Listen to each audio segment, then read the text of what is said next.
Строилась, блядь, неделю, а ломается, блядь, за 5 минут, нахуй. Вот это окно у нас будет. Я смотрел, да. А он наверху, кстати, до сих пор мокрый еще.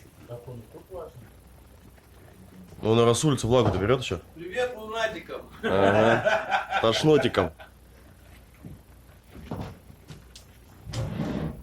Ебаться у нас тут нахуй. Ладно, потом будет продолжение.